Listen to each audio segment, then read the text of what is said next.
right here, right now, stop in your tracks, sit down, get out a piece of paper, because we are talking to Meha Agrawal. She is not only a boss babe, she is changing the world for women and men who want to really start taking care of themselves and understand the power of self-care. But how is she doing it? She's not only a boss babe, she is teaching us how to journal and not quit journaling, and to take a deeper dive into our own psyches. I am so excited. Mika is like dancing around right now, swirling around.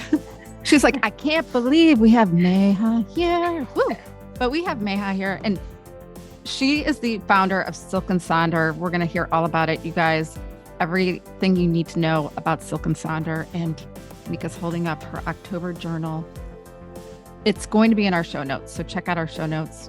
You're going to be elated with everything Meha does. Meha's in the house. How are you?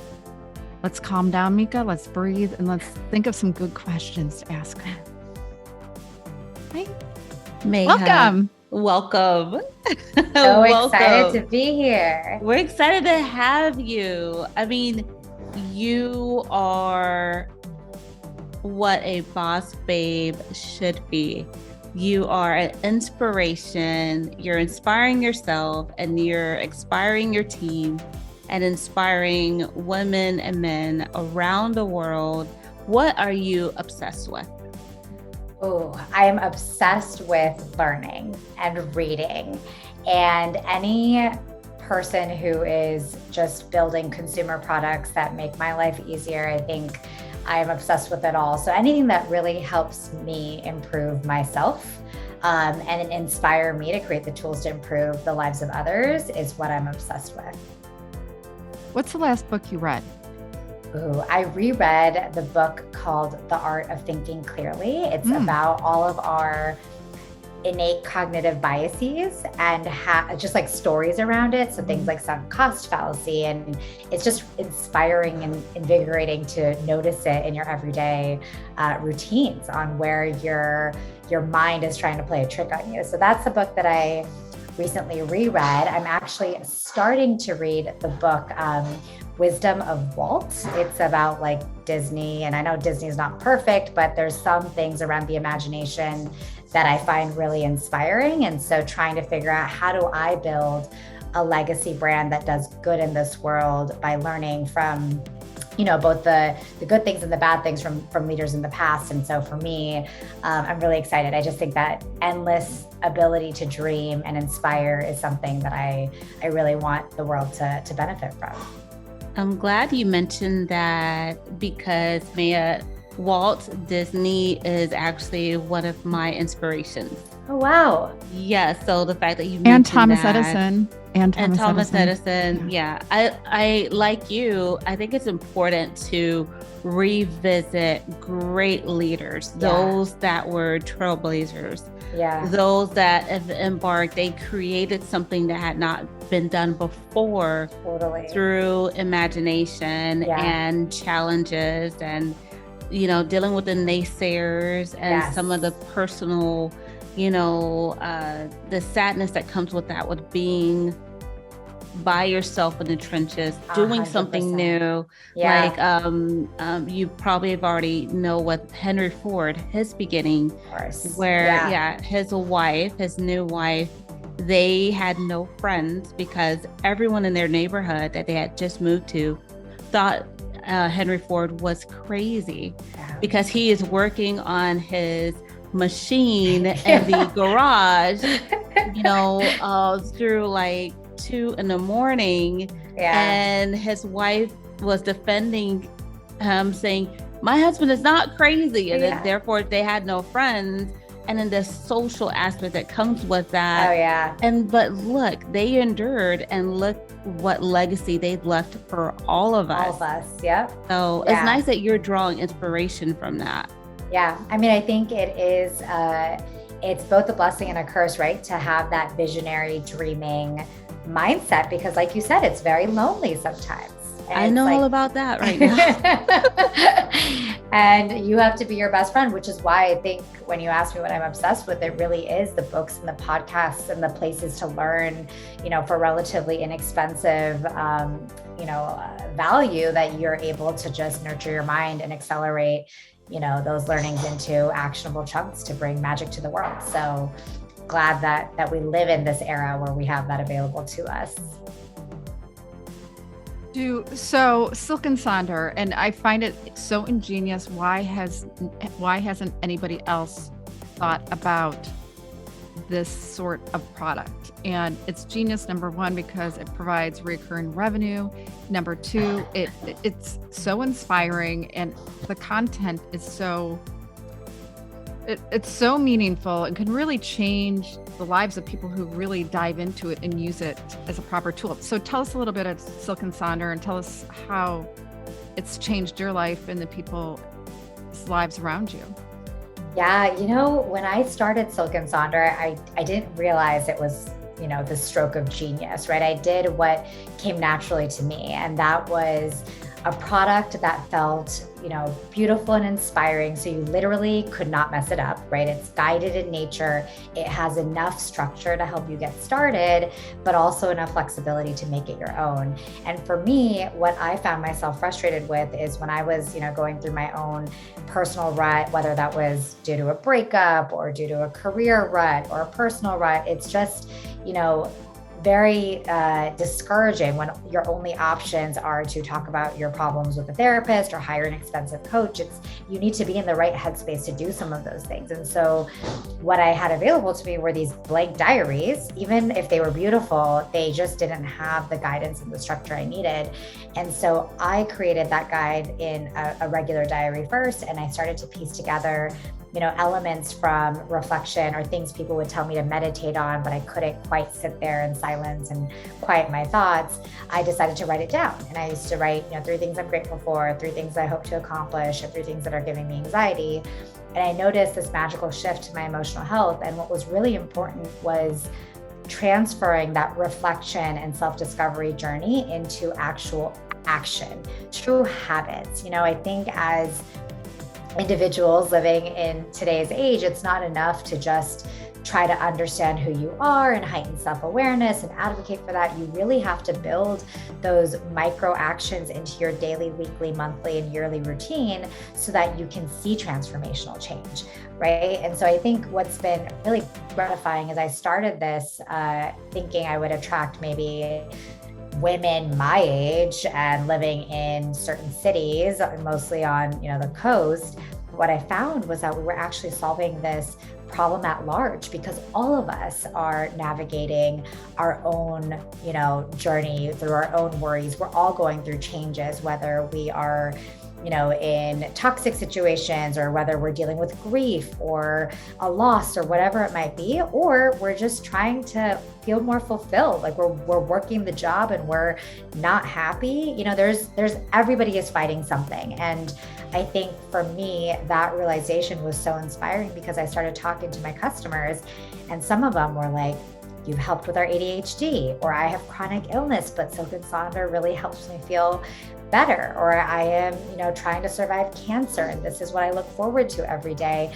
And I think the second piece of this magic is, it was very intentional since day one to have a true community behind this. And what I mean by that is really a social network that is allowing you to be yourself and be open and be accepting of others, whether they, look like you or whether they don't look like you, whether they have similar upbringings.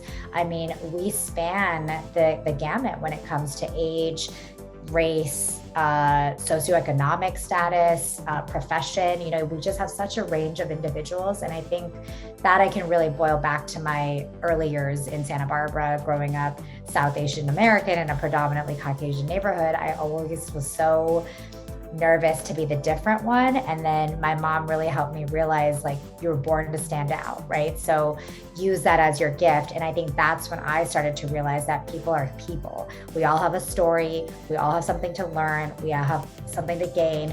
We don't need to be identical in every which way, but there has to be something that we can connect on. And I think that's something that, like, especially Americans have kind of forgotten. And I think that's what I really find beautiful about Silk and Sonder is we're giving you this tool to be yourself, to appreciate yourself, to accept yourself, and to not be afraid of who you are, and to also see the light in others. And I think that is just really rewarding because that's kind of how I was raised, but I didn't really notice that that was something I could bring to the world. So that's been very, very exciting in building Silk and Sonder. I'm sure it's been so fruitful for you and your community. And I want to touch on that just a little bit more when you say you come from Southeastern Asian community and family, and that it has shaped your business, has shaped Silk and Sonders. Can you go into detail about that a little bit more? Yeah, absolutely. How much of you is in this? Yeah, is in your business? It's a great question. I mean, honestly, 110% of me, right? Like, I think one thing that I did early on, and it was scary to do so, was be vulnerable myself. I think there was initially a time where I wanted to project that Silk and Sonder was bigger than it was, and that I wasn't the one responding to emails, or I wasn't the one shipping out of my apartment. But I realized that there's just so much respect and appreciation for entrepreneurs who really do touch all parts of the business, and for people who are willing to share more about their upbringing and not feel apologetic or shamed or whatever around who you are and where you come from. And so what I did with the community early on was I would share my story, right? I would share my struggle. I would even say, oh, I'm about to go pitch to an investor and I'm feeling nervous about it. And then all my Sonder fam members were like, you got this, you'll be great. We love Silk and Sonder. And I think that early realization of me being myself, and despite having this very hyper achieving upbringing where we always had to pretend like we knew what we were doing at all times, I was able to just let go of that guard and allow people to kind of support me. And I think that is really what gave me this confidence of, no matter how fast Silk and Sonder grows, us customers, or we customers, are going to be by your side. And I think that to me is like a true indication of a real business in the making, is with or without outside funding, Silk and Sonder is here to stay, and we're changing lives every day. And I've got this community of awesome people supporting me. These people are my biggest stakeholders. And I think that realization really came because I let go of this facade that, oh yeah, I know exactly how to run a business, and I'm a boss ass babe since day one. Like, no, I'm learning alongside everyone else. That is so powerful. And I was going to ask you, what does Silk and Sonder stand for? But just from speaking to you, It all makes sense. I'm guessing silk is a nod to your Asian heritage. No? Oh no, but that's like another, dang it, I'm wrong again. I mean, I think you're onto something with the idea of like the Silk Roads, right? And that kind of connection. So Sonder, in case people don't know. I was going to read the definition. Read it. And then it's so beautiful. It really is. Why don't you read it, and then I'll tell you what the silk. Because I'm like, I thought it meant maybe a nod to like just the beauty, the tapestry of where you came from. But I guess maybe I should use that. Question. Yeah, I should use that. But if you want to read Sonder, I'll tell you where the silk comes from. Because I didn't even know there was I fancy myself a wordsmith, but I've never heard the word Sonder, which I'm going to start like just throwing in all my sentences now. I'll be like, Mika, do you want to Sonder over to Starbucks? Why not? Sonder is the realization that each random passerby is living a life as vivid and complex as your own, populated with their own ambitions, friends, routines, worries, and inherited craziness. An epic story that continues invisibly around you. That's my life, and I'm sure that's Mika's life. Yeah. As well, you never know. That the reason you haven't heard of that word is because it's actually from the Dictionary of Obscure Sorrows. It's a made-up word. And so, what's interesting about that is, it's the heaviness that we all experience in life, right? And so silk is our attempt to add smoothness to that otherwise very isolating and heavy feeling that life's complexity brings about. And then kind of that second layer, is that silk really is a way to connect people and connect the thread and all of that. And so that's where the community ethos of everyone feeling more connected to themselves and others is I guess, stemming from. And silk is precious, right? Silk is a precious fabric. Yeah. And we all are precious. Our own thoughts, our own experiences are also precious. Yes. Have you learned, Meha, more about community since you started, since you started Silk and Sonders? And what does that mean to you? Yeah, it's a great question. When I started, I think, community, the reason communities are sticky is everyone feels like they have a shared experience, right? And when I started, I thought that everybody would want to be around people that look like them or have like more shared experience than just Silk and Sonder. And so I remember I was talking, I think I had hosted a Sonder circle where we had some customers and we were doing some activities together. And there were a couple of military wives in there. And I was like, oh, that's great. We should do another one with just military wives. And they were like, no.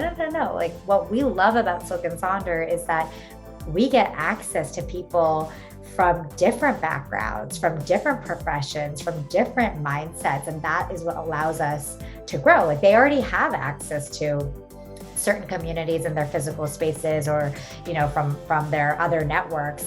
And so I think for me, I came to this realization that Silk and Sonder as a tool is enough of a uniting experience where community can already be sticky. And so I think that idea of, realizing that community is all about who is in that community and the mindset that they have and the values that they hold. And just by showing up to Silk and Sonder, you're almost already connected, right? You've already taken this leap to try to invest in yourself. And you may fail a couple of times before you really succeed, but that's the beauty of community is somebody else has already had that experience and you can learn from them. And so I think it was like realizing that community goes far deeper than, like who we're able to access in our physical realm or from past experiences like college and high school and, where you were born and raised.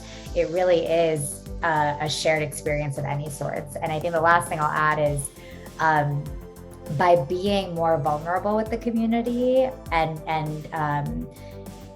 putting yourself out there, I think you see the way people show up and this digital currency and reward that we all feel when we're able to add comments and like uplift one another, even if I have never experienced what this person is talking about, just by making them feel heard, they feel supported. And I think that is really, truly a special part about community that I didn't know.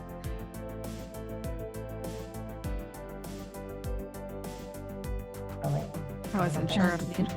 No, I wasn't sure if Mika was going to go, but this can be cut out.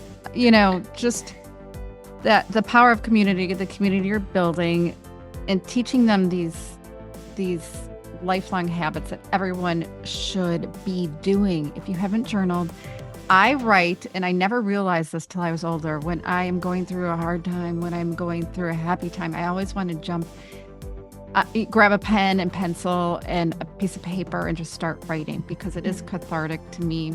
It's letting out those emotions. When we hold those emotions within us deeply, that's where disease is born. Yeah. When we hold on to those emotions to let them out. And what a safe space in your community and also your journals. Tell me, do you journal? Like, why benefit? I mean, I know you journal. That's kind of a goofy, but what are the benefits of journaling and how do you start besides ordering Silk and Sonder, but how do you start? Yeah, great question. So to start with the benefits, right? And this is not benefits based off of just what I've experienced, but this is truly what clinical psychologists can confirm. It's that journaling really does help heal trauma, boost cognitive function, increase IQ and memory, reduce anxiety and stress. The benefits are just truly limitless, right? Like it improves immunity. Like there's just so many things. And I think the way that I define journaling, or how I've experienced the benefits and noticed it and kind of researched it, is it really is active meditation. So if you believe everything everyone tells you about meditation helping with sleep, I personally find meditation to be very boring. So I think of journaling. Wait, are you saying something? I can't hear you. I am on mute because I'm like, Meha meditates. She is the meditating queen. She meditates twice daily. But she's amazing. And I'm like, we're talking Meha's language. Meditation can't, people with like, I'm going to say, I'm calling it out, and everybody knows this, like with ADHD, it can be distracting. So I always tell Meha I meditate while I'm walking, probably when I'm writing too. So those are those two spaces where my brain aligns with everything else. Well, I think there's this notion that meditation can only be in a certain form, right? But really meditation is about just actively either quieting your thoughts or processing your thoughts. And so for me, journaling is truly like my meditation. And I've become better at this concept of like visualization or meditating because I have at least a form of that practice working for me. And then I can dabble back into the things that I used to think were either boring or not for me. They now work better because I have that process down. So there's that. I think in terms of where to start. Because I was asking some friends and they're like, you're having Meha on? I go, yes. What do you want me to ask her? They're like, how do you keep journaling? Like, people start and stop. How are you consistent? Yeah. What's the simplest road to the journaling? What is therapy in journaling? Yeah, totally. So the way to start is to start small, and like literally like any new habit that you're stacking into your routine, identify when in the day you're going to commit to it, and try not to see it as a chore. Try to see it as almost like an input that's going to take care of the output by itself. You don't have to question its process. The science just works. And it's kind of similar, like, if you want to get fit, you're not going to question, or you're not going to overthink, oh, when I lift a weight, this is the impact it has to my muscle. And then in this much time, it's going to change to this, and like, blah, blah, blah. You don't really overthink it, right? You just do the reps because you know that the results are going to be there if you're consistent. So similarly, like, think stop of your eating mind. those brownies and donuts too. And you don't question it, right? You don't think about, oh, when I eat calories, like this is what it does to my body. I mean, maybe you do if you're really into that, but most people don't. And so similarly, just commit to yourself. It can be 5 minutes, it can be a whole hour. And I always say, like with journaling, for me, what worked really well is noticing when I feel most anxious. So some people have a lot of trouble going to bed. Some people feel randomly anxious in the middle of their workday when they're super overwhelmed and they like can't focus.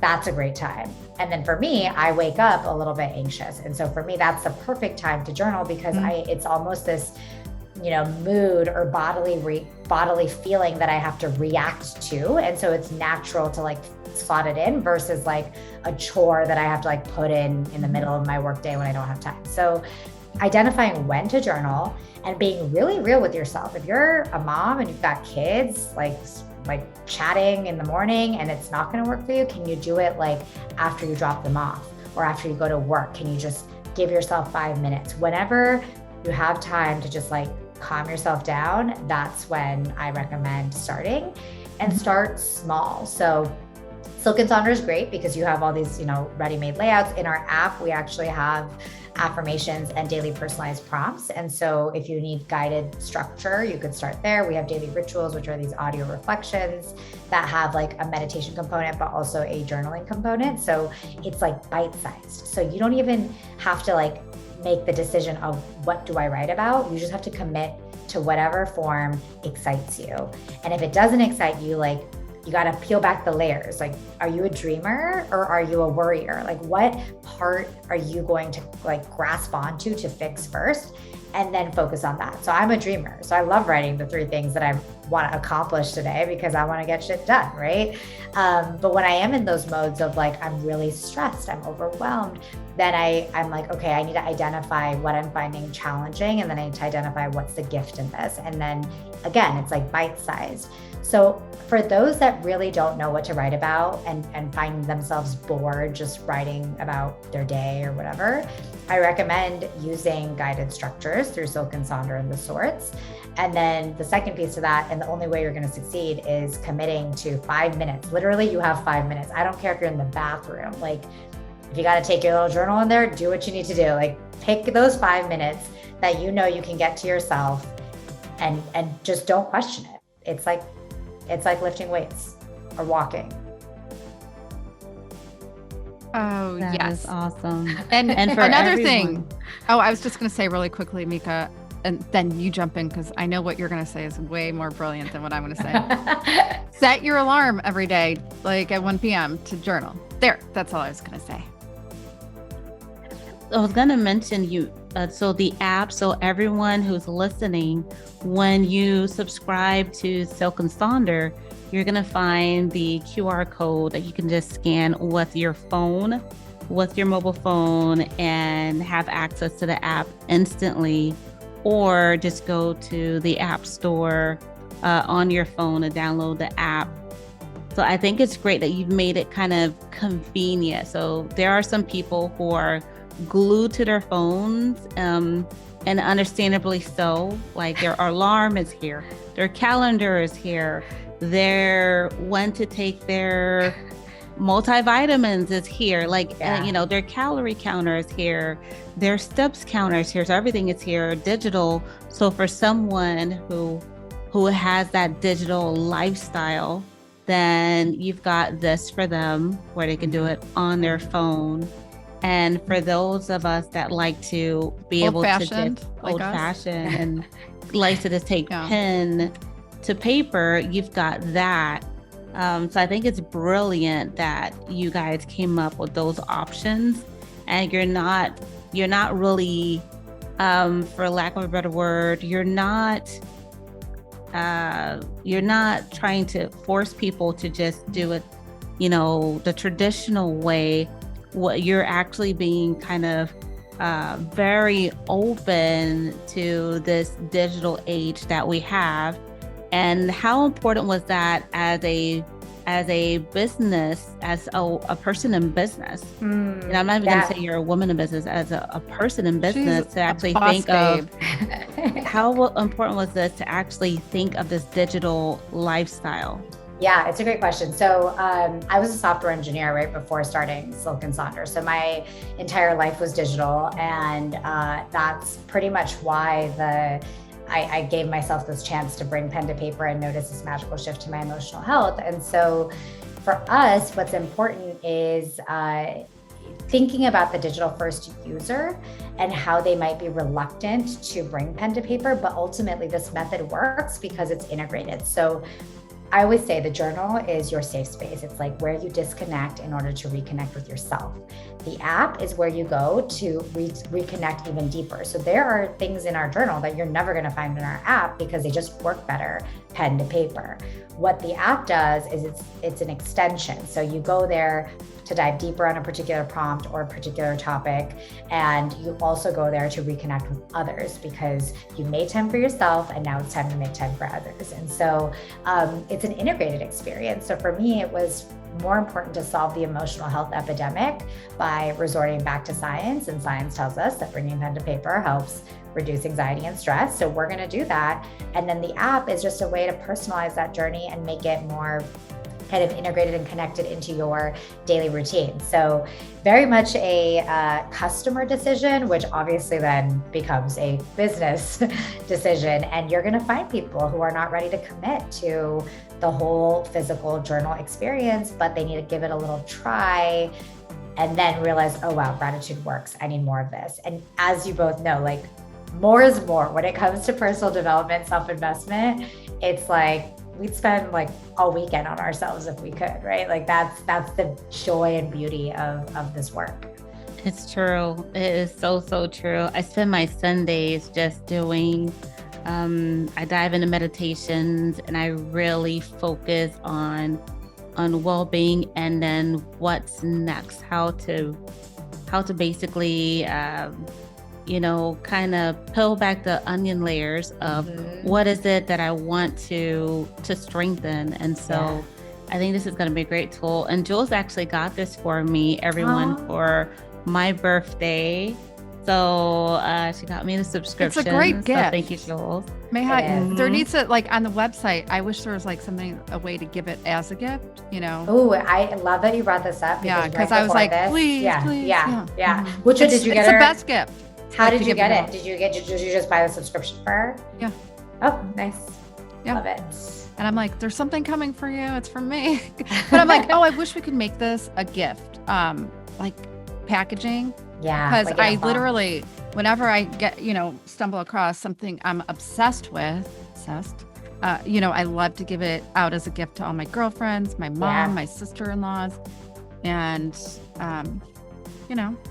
is, I hope none of them are listening, but you better be listening because you'll be getting this for your birthdays and Christmas. Definitely. But it is a great gift. It's the gift that keeps on giving.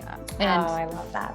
There's nothing more powerful than journaling. There's nothing more powerful than pen to paper. I know Mika adores it. She is truly, Mika always inspired me from the minute I met her because she would be writing down all her goals. She'd manifest them. And this just organizes it for people. And it goes even deeper. I dare I say you don't need a therapist with this. I'm not going to say that, but it's a nice companion if you're in therapy, and there's no shame in the mental health game. So Meha, we love you. We're going to have to talk. We're going to have to bring you on again because I think there's so much to dive deeper into. Guys, find out everything you need about Silk and Sonder and Meha. She's amazing. She lights up the screen. She lights up the room. So, check her out in the show notes, and then check Mika out because she's looking really cute today. But I'm going to say thank you, Meha, for joining us. And you guys, if anything, don't forget to subscribe, rate, review, and get obsessed with your life.